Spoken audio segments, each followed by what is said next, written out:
اعوذ باللہ من الشیطان الرجیم بسم اللہ الرحمن الرحیم۔ آج کی ہماری گفتگو کا محور پارہ نمبر 11 ہے، جس کا آغاز ان لفظوں سے ہوتا ہے: یعتذرون الیکم اذا رجعتم الیہم قل لا تعتذروا لن نؤمن لکم قد نبأنا اللہ من اخبارکم۔ تمہارے لوٹنے کی دیر ہے، یہ لوگ پیش کریں گے، بہت سے عذر پیش کریں گے، انہیں کہہ دیجئے اب صفائی کی ضرورت نہیں ہے۔ قد نبأنا اللہ من اخبارکم، ہمیں خبردار کیا ہے تمہارے متعلق، اللہ ذوالجلال نے خبردار کیا ہے، اب وہی فیصلہ تمہارے بارے میں کرے گا۔ اور اختتام ان لفظوں سے ہوا ہے: یعلم ما یسرون وما یعلنون انہ علیم بذات الصدور۔ جو کچھ چھپاتے ہیں اور جو کچھ وہ ظاہر کرتے ہیں، یقیناً وہ اللہ جاننے والا ہے، جو سینوں کی باتوں کو بھی جانتا ہے اور جو کچھ تم چھپاتے ہو سب کو جانتا ہے۔ پارے کے آغاز میں اپنی ہی غلطیوں پر پردہ ڈالنے کے لیے مختلف بہانوں کا تذکرہ، پارے کے اختتام میں اللہ ذوالجلال کے ظاہر باطن سے خوب واقف ہونے کا تذکرہ، ہمارے لیے یہ پیغام رکھتا ہے کہ ماضی کی غلطیوں کو زبان کے الفاظ سے مختلف حیلوں اور بہانوں سے ریز کرنے کی بجائے عمل سے ریز کرنے کی کوشش کریں۔ خوبصورت نیت کے ساتھ عمل جتنا خوبصورت ہوا کرتا ہے، اللہ سبحانہ و تعالی عمل کرنے والے کو اپنا بنا لیا کرتے ہیں۔ جتنی نیت اچھی ہوتی ہے اتنا عمل اچھا ہوتا ہے، جتنی نیت میں اخلاص ہوتا ہے اتنا ہی اللہ رب العزت کے ہاں وہ عمل قابل قبول ہوتا ہے۔ جتنا انسان اللہ کی رضا کو حاصل کرنے کی کوشش کرتا ہے، اللہ سبحانہ و تعالی ایسے شخص پر جلدی راضی ہو جاتے ہیں۔ تو آئیں اس پارے کی روشنی میں دیکھتے ہیں وہ کون سے عمل ہیں جن سے اللہ تعالی انسان کو اپنا بنا لیا کرتے ہیں، اور وہ کون سے عمل ہیں جس سے انسان رب کے تعلق سے محروم ہو جایا کرتا ہے۔ سب سے پہلے صدقات و خیرات کرنا۔ اللہ تعالیٰ فرماتے ہیں: وَيَتَّخِذُ مَا يُنْفِقُ قُرُبَاتٍ عِنْدَ اللَّهِ وَصَلَوَاتِ الرَّسُولِ۔ اللہ کی راہ میں خرچ کرتے ہیں، اللہ کی راہ میں جو لوگ خرچ کرتے ہیں اور ان کی نیت یہ ہوتی ہے کہ اللہ کا قرب مل جائے، پیارے حبیب کی دعا مل جائے، تو سَيُدْخِلُهُمْ فِي رَحْمَتِهِ۔ یاد رکھنا، جو اللہ کی رضا کے لیے عمل کرتے ہیں اللہ تعالی انہیں اپنی رحمت میں داخل فرمائے گا۔ یقیناً رب تعالی بخشنے والا اور رحم کرنے والا ہے۔ اسی طرح اللہ سبحانہ و تعالی نے پکی سچی توبہ کرنے والوں کا تذکرہ کیا: الم یعلموا ان اللہ هو یقبل التوبۃ عن عبادہ ویأخذ الصدقات وان اللہ هو التواب الرحیم۔ کیا ان کو یہ خبر نہیں کہ اللہ ہی قبول کر لیتا ہے، اپنی بندوں کی توبہ قبول کرتا ہے، وہی صدقات قبول کرتا ہے، اللہ تعالیٰ توبہ قبول کرنے والے اور مہربان ہیں۔ اللہ تعالیٰ نے توبہ کا ذکر کیا اور سورۃ توبہ کے نام پر اسی پارے میں 11ویں پارے میں ایک سورت نازل فرما دی۔ سورۃ توبہ کا آخری حصہ غزوہ تبوک کے بعد نازل ہوا۔ اس میں ان لوگوں کا تذکرہ ہے جو غزوہ تبوک میں شامل نہ ہو سکے۔ غزوہ تبوک سے پیچھے رہنے والے منافقین، غزوہ تبوک سے پیچھے رہنے والے دو قسم کے لوگ تھے۔ ایک منافق جو اس لیے شریک سفر نہیں ہو سکے کہ یہ جنگ دنیا کی سپر پاور سے تھی، ان کا خیال تھا کہ اس جنگ میں کوئی مسلمان بچ کر واپس نہیں آئے گا، لہٰذا ہم جنگ میں نہیں جاتے، ہماری جانیں بچ جائیں گی۔ ان کے علاوہ کچھ پکے اور سچے مسلمان بھی تھے جو محض سستی کی وجہ سے جہاد سے پیچھے رہ گئے، اور اس پر وہ سخت نادم شرمندہ بھی تھے۔ جب رسول اللہ صلی اللہ علیہ وسلم واپس تشریف لائے تو منافقین نے حاضر ہو کر طرح طرح کے بہانے بنائے، اور ان کے متعلق اللہ تعالیٰ نے فرما دیا۔ پارے کا آغاز اسی لفظوں سے ہوا: یعتذرون الیکم اذا رجعتم الیہم قل لا تعتذروا لن نؤمن لکم۔ تمہارے سامنے یہ عذر پیش کریں گے جب تم ان کی طرف لوٹ کے واپس جاؤ گے، کہہ دیجئے عذر مت کرو، ہم ہرگز تمہارا یقین نہیں کریں گے۔ بے شک اللہ ہمیں تمہاری کچھ خبریں بتا چکا ہے، اور عنقریب اللہ تمہارا عمل دکھا دے گا، اور پھر ہر چیز کو وہ جاننے والا ہے، اسی کی طرف لوٹائے جاؤ گے، اور وہ تمہیں بتائے گا کہ جو تم عمل کرتے رہے ہو۔ ان قریب وہ تمہارے لیے اللہ کی قسمیں کھائیں گے جب تم ان کی طرف واپس لوٹ کے جاؤ گے۔ رسول اللہ صلی اللہ علیہ وسلم کو کہا جا رہا ہے کہ یہ منافقین بہت سے عذر تلاش کریں گے، تو آپ نے ان کی باتوں میں نہیں آنا۔ ان کو اللہ تعالیٰ جانتا ہے جو وہ کرتے رہے ہیں، جو ان کے ارادے ہیں۔ ان کا ٹھکانہ جہنم ہے، اس کے بدلے جو وہ دنیا میں عمل کرتے ہیں۔ اسی طرح اللہ سبحانہ و تعالیٰ نے ایک مسجد زرار کا تذکرہ اس بارے میں کیا۔ ہوا یوں تھا کہ منافقین کے کچھ لوگ جو ظاہر میں اسلام کا البیدہ اوڑھ کر مسلمانوں کو اندر سے نقصان دینا چاہ رہے تھے، مسلمانوں اور اسلام کے خاتمے کے لیے ایک عالمی نیٹ ورک بھی بنائے ہوئے تھے۔ ان کی براہ راست روم کی عیسائی حکومت کے ساتھ روابط تھے۔ انہوں نے مسلمانوں کے خلاف سازشوں کے لیے مدینہ سے باہر قباء میں مسجد کے نام پر ایک سازشی مرکز قائم کیا تھا۔ رسول اللہ صلی اللہ علیہ وسلم کی خدمت میں حاضر ہو کر عرض کی، ہمارے گھر مسجد قباء سے کافی دور ہیں، بارش موسم خراب ہونے کی صورت میں ہمیں وہاں قباء میں جانا مشکل ہوتا ہے۔ ہم اپنے محلے میں ایک مسجد بنائی ہے، آپ اس کا افتتاح فرما دیں۔ رسول اللہ صلی اللہ علیہ وسلم غزوہ تبوک کی تیاریوں میں مشغول تھے، اس لیے فرمایا کہ میں واپس آ کر اس کا افتتاح کروں گا۔ رسول اللہ صلی اللہ علیہ وسلم جب واپس تشریف لائے تو آپ نے اس مسجد کا افتتاح کرنا چاہا، تب اللہ تعالیٰ نے ان کے مقاصد کو آگاہ کر دیا کہ انہوں نے مسجد کس لیے بنائی ہے۔ اللہ فرماتے ہیں وَالَّذِينَ اتَّخَذُوا مَسْجِدًا ضِرَارًا وَكُفْرًا وَتَفْرِيقًا بَيْنَ الْمُؤْمِنِينَ وَإِرْصَادًا لِمَنْ حَارَبَ اللَّهَ وَرَسُولَهُ۔ اے میرے نبی، انہوں نے مسجد بنائی ہے، اور وہ لوگ جنہوں نے ایک مسجد بنائی نقصان پہنچانے کے لیے اور ایمان والوں کے درمیان پھوٹ ڈالنے کے لیے، یہ لوگ ایسے لوگ ہیں جو مسلمانوں کو نقصان دینا چاہتے ہیں۔ یہ آپ کے سامنے ضرور قسمیں کھائیں گے کہ ہم نے بلائی کے سوا کوئی ارادہ نہیں کیا۔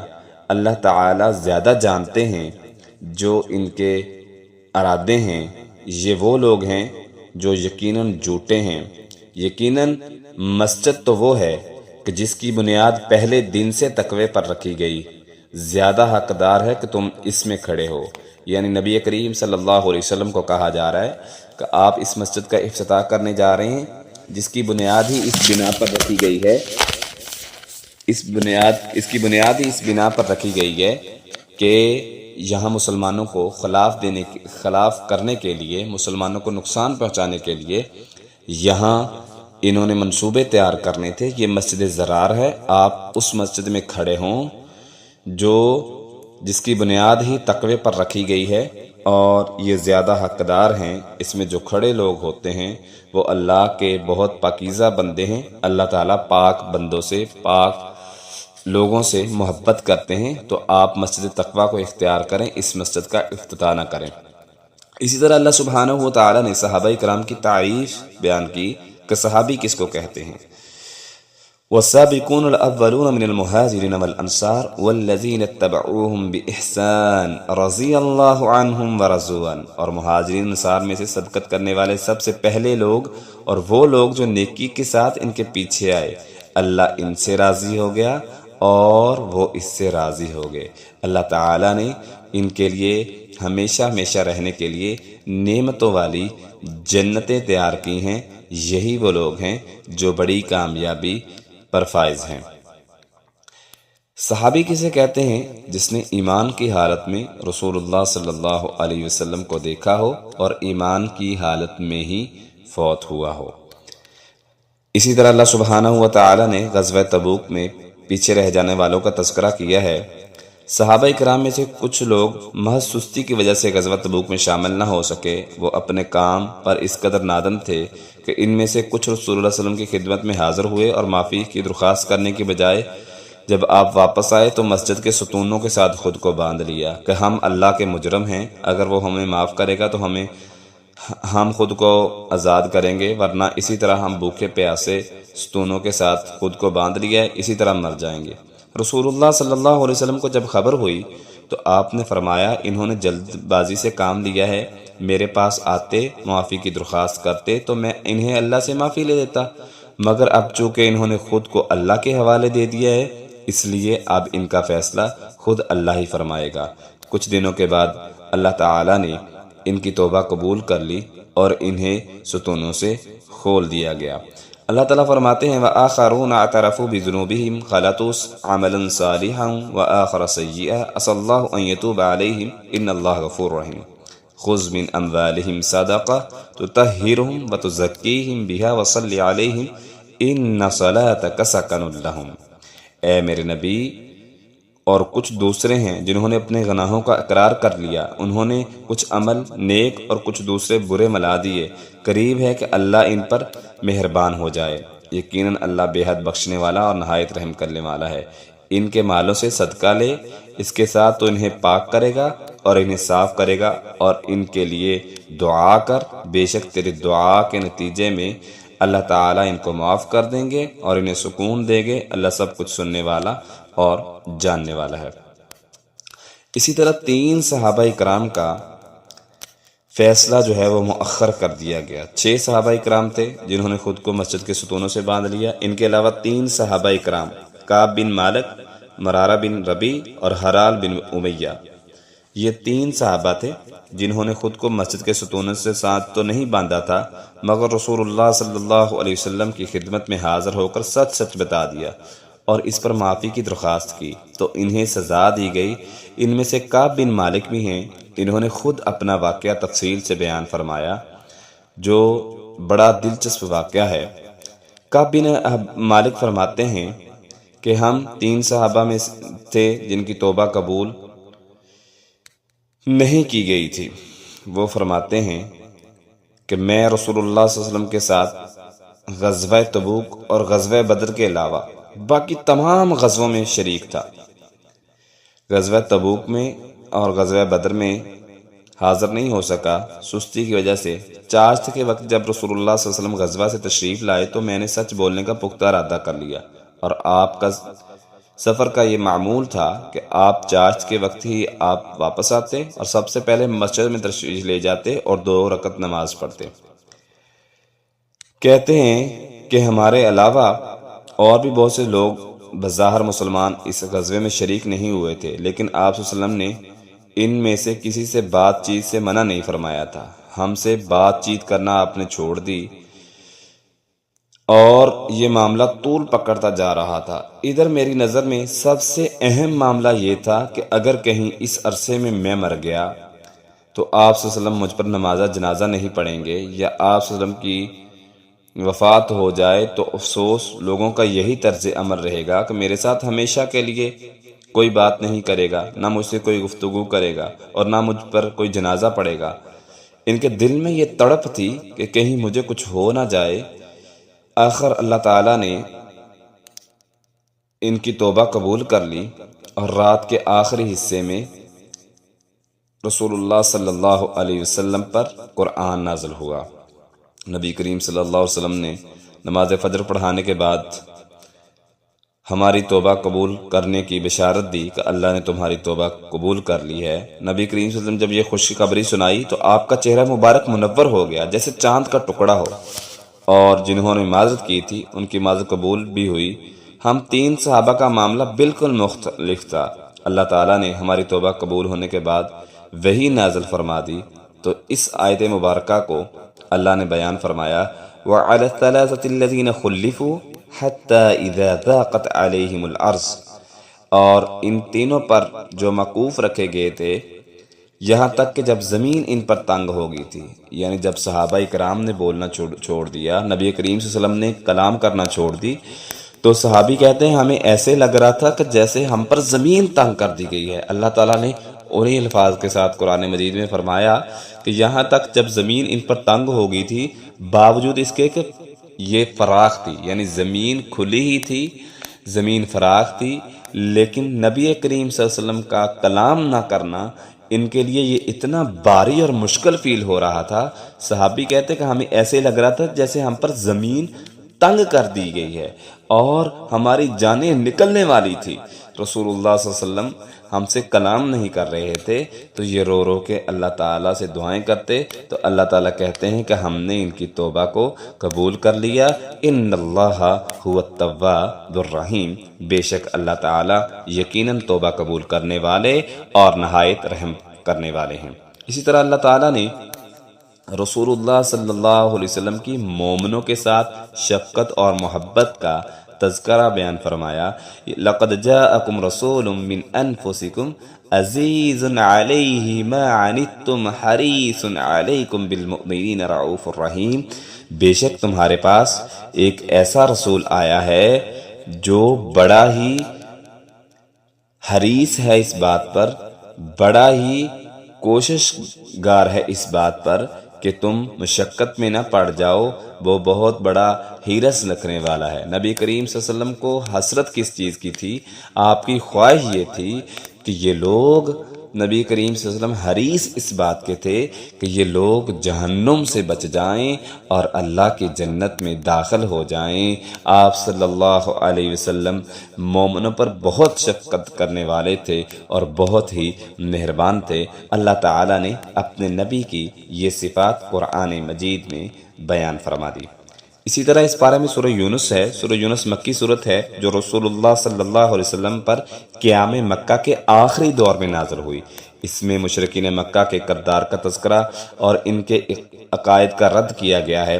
مشرکین عرب رسول اللہ صلی اللہ علیہ وسلم کا انکار اس لیے کرتے تھے کہ وہ انسان ہیں۔ اللہ تعالیٰ فرماتے ہیں اَكَانَ لِلنَّاسِ عَجَبًا أَنْ أَوْحَيْنَا إِلَى رَجُلٍ مِّنْهُمْ أَنْ أَنذِرِ النَّاسَ وَبَشِّرِ الَّذِينَ آمَنُوا أَنَّ لَهُمْ قَدَمَ صِدْقٍ عِنْدَ رَبِّهِمْ قَالَ الْكَافِرُونَ إِنَّ هَذَا لَسَاحِرٌ مُبِينٌ، کیا لوگوں کے لیے ایک عجیب بات ہوگی ہے کہ ہم نے ان میں سے ایک آدمی کی طرف وحی بھیجی کہ لوگوں کو ڈرائیں، اللہ کی طرف لے کے آئیں، جو لوگ ایمان لائے ہیں انہیں جنت کی بشارت دے دیں، یقیناً ان کے لیے ان کے رب کے ہاں سچا مرتبہ ہے جو ایمان لائے۔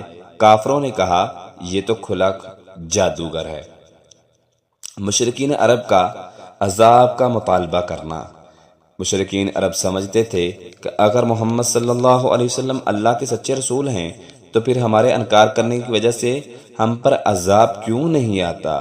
جیسا کہ پچھلے پارے میں آپ سن چکے ہیں، اللہ تعالیٰ کا یہ اصول ہے کہ جب توبہ استغفار کرنے والے موجود ہوں یا کسی قوم میں نبی موجود ہوں، اس میں عذاب نہیں آتا جب تک کہ وہ نبی اور استغفار کرنے والے وہاں سے ہجرت نہ کر جائیں۔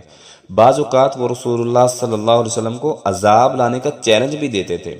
اللہ تعالیٰ فرماتے ہیں وَلَوْ يُعَجِّلُ اللَّهُ لِلنَّاسِ الشَّرَّ اسْتِعْجَالَهُم بِالْخَيْرِ لَقُضِيَ إِلَيْهِمْ أَجَلُهُمْ فَنَذَرُ الَّذِينَ لَا يَرْجُونَ لِقَاءَنَا فِي طُغْيَانِهِمْ يَعْمَهُونَ، اور اگر اللہ لوگوں کو برائی عذاب جلدی دے، انہیں بہت جلدی بلائی دینے کی طرح، جس طرح اللہ کی طرف سے خیر جلدی آتی ہے، اللہ فرماتے ہیں اگر ہم ان کے اعمال کے بدلے ان کو عذاب دیں تو یہ مدت تو بڑی دیر پہلے پوری ہو جانی تھی، اور یہ لوگ اپنی سرکشی کی وجہ سے پھر دیکھتے کہ کس طرح اللہ تعالیٰ کا ان پر عذاب آنا تھا اور کیا انجام رکھا ہے۔ لیکن اللہ کی ذات ہمیشہ رحم کرنے والی ہے اور معاف کرنے والی ذات ہے وہ، اسی لیے اللہ تعالیٰ عذاب کو جلدی نہیں بھیجتے تاکہ لوگ شاید یہ سمجھ جائیں اور یہ اللہ کے عذاب سے بچ جائیں۔ اسی طرح اللہ سبحانہ و تعالیٰ نے کافر اور ناشکرے اور متکبر لوگوں کا تذکرہ کیا۔ اللہ تعالیٰ نے فرمایا یہ لوگ اپنی سرداری کے گھمنڈ میں پڑے ہوئے ہیں، تکبر کرتے ہیں، یہ اللہ کو تب پکارتے ہیں جب کوئی مصیبت میں گرفتار ہوتے ہیں، اور جیسے ہی مصیبت ختم ہوتی ہے تو فوراً اللہ کو بھول جاتے ہیں۔ اللہ فرماتے ہیں وَإِذَا ذَقْنَا النَّاسَ رَحْمَةً مِّن بَعْدِ ضَرَّاءَ مَسَّتْهُمْ إِذَا لَهُمْ مَكْرٌ فِي آيَاتِنَا، اور جب ہم لوگوں کو کوئی رحمت چکھاتے ہیں کسی تکلیف کے بعد تو جو انہیں پہنچی ہوتی ہے تو اچانک ان کے لیے ہماری آیات کے بارے میں کوئی نہ کوئی چال ہوتی ہے۔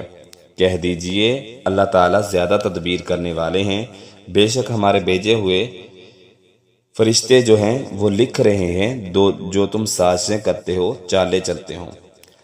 ہوتا یہ تھا کہ جب یہ لوگ کسی سمندر کا سفر کرتے، جب ان کو پتہ چلتا کہ اب کشتی ڈوب رہی ہے، ہواؤں کا رخ تیز ہو گیا ہے، تو یہ فوراً اللہ کو پکارتے اور کہتے کہ ہم تجھ پر ایمان لے آئے اور ہم ہمیشہ کے لیے تیرے تابع رہیں گے، تیری ہی عبادت کریں گے۔ لیکن جب وہ اس کشتی سے، اللہ تعالیٰ کہتے ہیں، نکل جاتے، لَإِنْ أَنْجَيْتَنَا مِنْ هَٰذِهِ لَنَكُونَنَّ مِنَ الشَّاكِرِينَ، جب وہ کشتی سے نجات پا جاتے تو پہلے کہتے کہ ہم ہمیشہ کے لیے شکر گزار رہیں گے، لیکن جب وہ نجات پا جاتے تو اسی طرح شرکیہ کام کرتے، اللہ کے ناپسندیدہ کام کرتے۔ اللہ تعالیٰ کہتے ہیں یہ لوگ متکبر ہیں، ہماری نعمتوں کو بھول جاتے ہیں۔ ہم بھی پھر ایک وقت آئے گا کہ جب ان کو عذاب میں مبتلا کریں گے اور ہمیشہ کے لیے جہنم میں داخل کر کے ہم بھی ان کو بھول جائیں گے۔ اللہ تعالیٰ ہم سب کو محفوظ فرمائے۔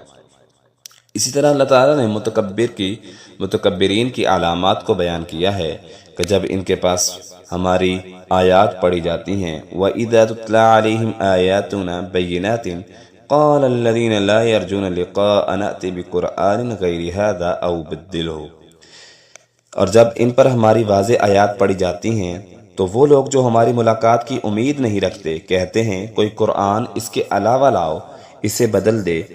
کہہ دیجئے میرے لیے ممکن نہیں، میں اس کو نہیں بدل سکتا، میں اسی کی پیروی کرتا ہوں جو میری طرف وحی کیا جاتا ہے۔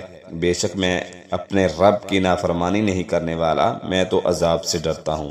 کہہ دے اگر اللہ چاہتا تو میں اسے تم پر نہ پڑھتا اور نہ وہ تمہیں اس کی خبر دیتا، پس بے شک میں تم میں سے پہلے ایک عمر گزار چکا ہوں تمہارے ساتھ۔ کیا تم نہیں سمجھتے؟ کیا تم ابھی بھی یقین نہیں کرتے؟ تم لوگ تو مجھے صادق الامین کہنے والے ہو، میرے پاس امانتیں رکھا کرتے تھے، تم مجھے سچا کہا کرتے تھے۔ اب میں ایک سچا نبی بن کے آیا ہوں، سچی کتاب لے کے آیا ہوں، اللہ تعالیٰ کی طرف بلانے کی کوشش کرتا ہوں۔ وہی لوگ جو سچا کہا کرتے تھے اب تم میری تکذیب کرتے ہو۔ کیا تم سمجھتے نہیں ہو میں تمہارے اندر ہی عمر گزار کے آیا ہوں؟ آپ لوگوں نے ہمیشہ مجھے امین پایا ہے، میری جوانی پاک پائی ہے، میرا کردار پاک پایا ہے، لیکن اب تم کیوں نہیں سمجھتے؟ اللہ تعالیٰ نے قرآن کا انکار کرنے کی وجہ بیان فرما دی، صرف تکبر کرتے ہوئے۔ قرآن کے مقابلے میں ان کے پاس کوئی دلیل نہیں ہے جس کی بنیاد پر وہ حق کا انکار کر رہے ہیں، بلکہ وہ اپنی جہالت کی وجہ سے انکار کرتے تھے۔ اللہ تعالیٰ فرماتے ہیں ام یقولون افترا قل فأتوا بسورۃ مثلہ وادعوا من استطعتم من دون اللہ ان کنتم کاذبین ان کنتم صادقین، یا وہ کہتے ہیں کہ اس نے قرآن کو خود گڑھ لیا ہے۔ کہہ دیجئے تم اس جیسی ایک صورت لے آؤ اللہ کے سوا جو تم نے شریک ٹھہرائے ہوئے ہیں، معبود بنائے ہوئے ہیں، ان کو اکٹھا کر لو، ان کو بلا لو، ان سے ایک صورت ہی بنوا کے دکھا دو اس طرح کی، اگر تم سچے ہو۔ قرآن کا انکار کرنے کی وجہ یہی تھی کہ یہ لوگ جہالت پر مبنی تھے اور جاہلانہ باتیں کرتے تھے۔ جہالت اتنی تھی کہ قرآن کو نہیں سمجھ سکے، بلکہ قرآن کے مقابلے میں یہ بے بنیادی باتیں رکھتے اور نعوذ باللہ کبھی کہتے یہ جادو ہے اور کبھی کہتے یہ خود کی گڑھی ہوئی کتاب ہے، خود کی گڑھی ہوئی کلام ہے، یہ اللہ کا کلام نہیں ہے۔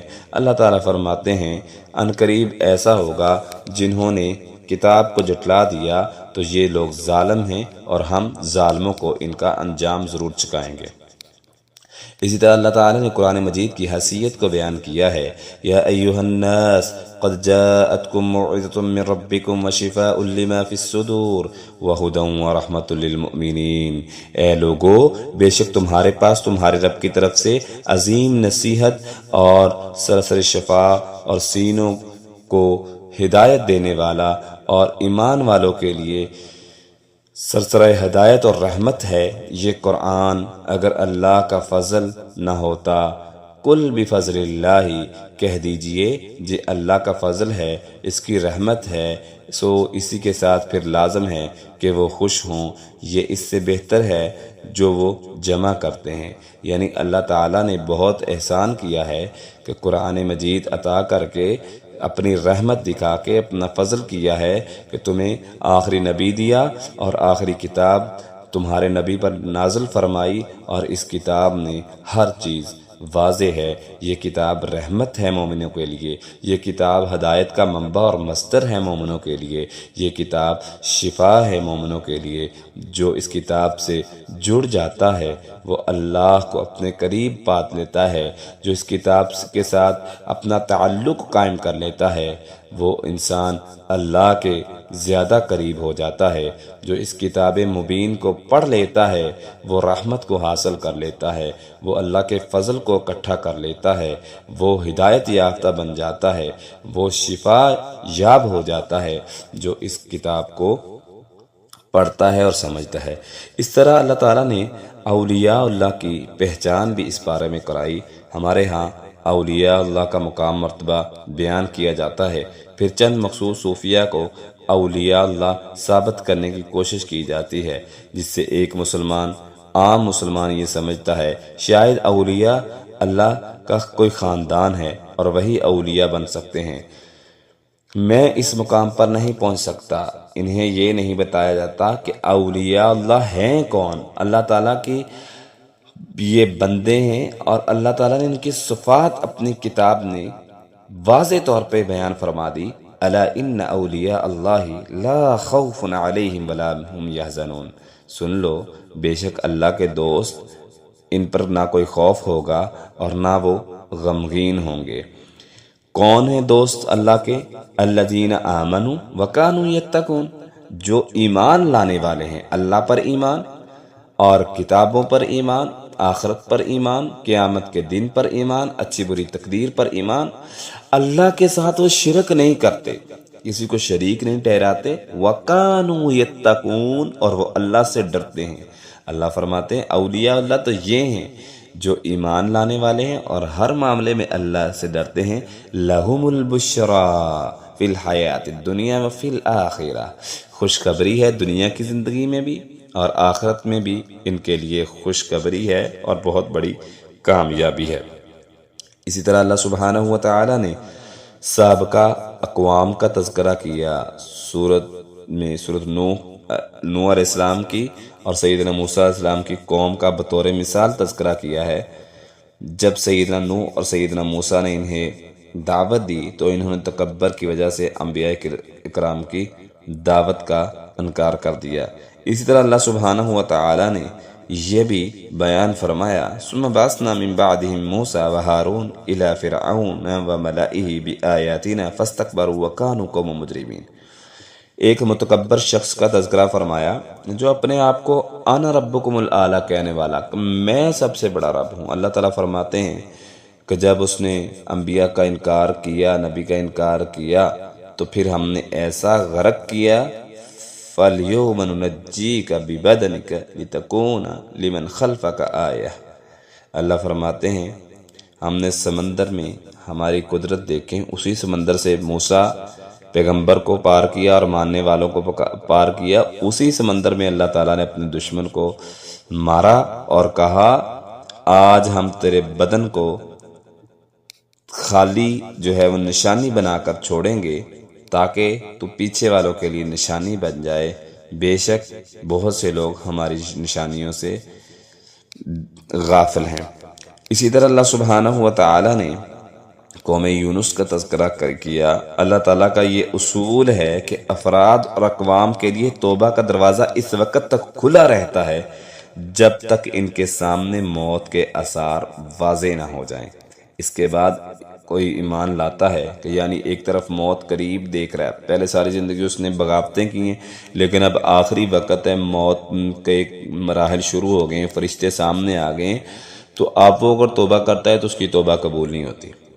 آخری وقت میں انسان کی توبہ قبول نہیں ہوتی۔ ہمارے ہاں یہ کنسیپٹ پایا جاتا ہے جی ساری زندگی بغاوتیں کر لو اور جب فرشتہ آئے تو اس وقت بندہ کہے کہ میں توبہ کر لوں گا، اس وقت انسان کو مہلت نہیں دی جاتی۔ اللہ فرماتے ہیں فرعون کا واقعہ بیان کر کے، فرعون کا تذکرہ بیان کر کے کہ یہ لوگ ساری زندگی بغاوتیں کرنے والے تھے لیکن جب موت کا وقت آیا تو کہتا ہے فقال آمنت أنه لا إله إلا الذي آمنت به بنو اسرائیل وأنا من المسلمین۔ اللہ نے کہا الآن وقد عصیت قبل وكنت من المفسدین۔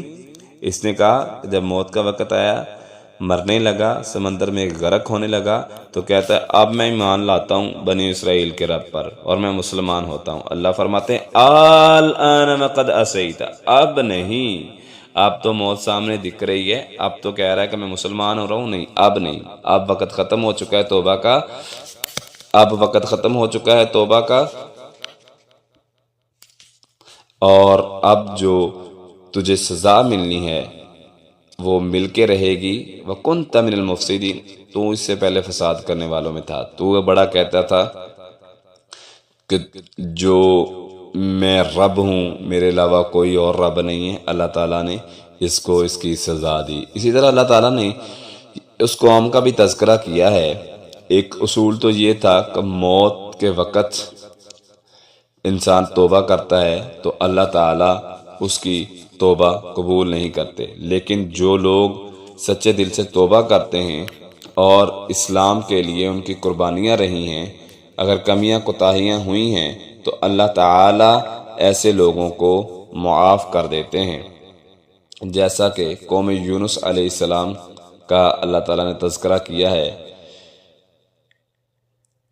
وجاوزنا ببنی اسرائیل البحر، یہ قوم فرعون کا تذکرہ ہوا، اور اس کے بعد اللہ تعالیٰ نے حضرت یونس علیہ السلام کی قوم کا تذکرہ کیا۔ انہوں نے اپنے نبی کی دعوت کو جھٹلایا، یہاں تک کہ انہیں عذاب کی دھمکی دی، اور 3 دن کا ان کو ٹائم دیا گیا، پھر بھی ماننے پر تیار نہ ہوئے۔ بالآخر عذاب کے آثار شروع ہو گئے۔ جب عذاب کے آثار شروع ہوئے تب انہیں یقین ہوا، اور پوری کی پوری قوم اللہ کے سامنے سجدہ ریز ہوگی۔ اللہ تعالیٰ نے ان کی توبہ کو قبول کر لیا۔ اللہ فرماتے ہیں فَلَوْلَا كَانَتْ قَرْيَةٌ آمَنَتْ فَنَفَعَهَا إِيمَانُهَا إِلَّا قَوْمَ يُونُسَ لَمَّا آمَنُوا كَشَفْنَا عَنْهُمْ عَذَابَ الْخِزْيِ فِي الْحَيَاةِ الدُّنْيَا وَمَتَّعْنَاهُمْ إِلَىٰ حِينٍ۔ سو کوئی ایسی بستی کیوں نہ ہوئی جو ایمان لائی ہو، پھر اس کے ایمان نے اسے نفع دیا ہو یونس کی قوم کے سوا۔ جب وہ ایمان لے آئے تو ہم نے ان سے ذلت کا عذاب دنیا کی زندگی میں ہٹا دیا اور انہیں ایک وقت تک سامان دیا، یعنی ایک وقت تک چھوڑ دیا۔ اللہ تعالیٰ فرماتے ہیں انہوں نے سچے دل سے توبہ کی تھی تو ہم نے ان کو معاف کر کے ان سے عذاب ہٹا دیا۔ اسی طرح اللہ سبحانہ و تعالیٰ نے آخر میں شرک کی ممانعت اور توحید کی دعوت دیتے ہوئے فرمایا وَأَنْ أَقِمْ وَجْهَكَ لِلدِّينِ حَنِيفًا وَلَا تَكُونَنَّ مِنَ الْمُشْرِكِينَ وَلَا تَدْعُ مِن دُونِ اللَّهِ مَا لَا يَنفَعُكَ وَلَا يَضُرُّكَ فَإِنْ فَعَلْتَ فَإِنَّكَ إِذًا مِنَ الظَّالِمِينَ۔ اے میرے نبی کہہ دیجئے وَأَنْ أَقِمْ وَجْهَكَ، اور یہ کہہ کہ تو اپنا چہرہ یکسو ہو کر اسی دین کی طرف سیدھا رکھ اور مشرکوں سے ہرگز نہ ہو، اور اللہ کو چھوڑ کر اس چیز کو مت پکار جو تجھے نفع نہ دے اور نہ تجھے نقصان پہنچائے۔ پھر اگر تو نے ایسا کیا تو یقیناً تو اس وقت ظالموں سے ہوگا، اور اگر اللہ تجھے کوئی تکلیف پہنچائے تو اس کے سوا کوئی دور کرنے والا نہیں۔ اگر وہ تیرے ساتھ کسی بلائی کا ارادہ کر لے تو کوئی اس کے فضل سے ہٹانے والا نہیں۔ وہ اسے اپنے بندوں میں سے جس کو چاہے اپنا فضل پہنچا دیتا ہے، اور وہی بے حد بخشنے والا رحم کرنے والا ہے۔ کہہ دیجئے اے لوگو بے شک تمہارے پاس تمہارے رب کی طرف سے حق آ گیا ہے۔ قُلْ يَا أَيُّهَا النَّاسُ قَدْ جَاءَكُمُ الْحَقُّ مِنْ رَبِّكُمْ فَمَنِ اهْتَدَىٰ فَإِنَّمَا يَهْتَدِي لِنَفْسِهِ وَمَنْ ضَلَّ فَإِنَّمَا يَضِلُّ عَلَيْهَا وَمَا أَنَا عَلَيْكُمْ بِوَكِيلٍ وَاتَّبِعْ مَا يُوحَىٰ إِلَيْكَ وَاصْبِرْ حَتَّىٰ يَحْكُمَ اللَّهُ وَهُوَ خَيْرُ الْحَاكِمِينَ۔ کہہ دیجئے اے میرے نبی لوگوں کو بے شک تمہارے پاس تمہارے رب کی طرف سے حق آ گیا ہے، یعنی قرآن مجید آ گیا ہے، میں سچا نبی آ گیا ہوں۔ تو جو سیدھے راستے پر آیا تو وہ اپنی جان ہی کے لیے راستے پر آتا ہے، یعنی جو سیدھا راستہ ہدایت کے راستے پر آتا ہے وہ اپنے لیے آتا ہے، اور جو کوئی گمراہ ہوا تو وہ بھی اپنے لیے گمراہ ہوا۔ اور کہہ دیجئے میں تم پر کوئی نگران نہیں ہوں، اور اس کی پیروی کر جو تیری طرف وحی کی جاتی ہے، اور صبر کر یہاں تک کہ اللہ کے فیصلے آ جائیں۔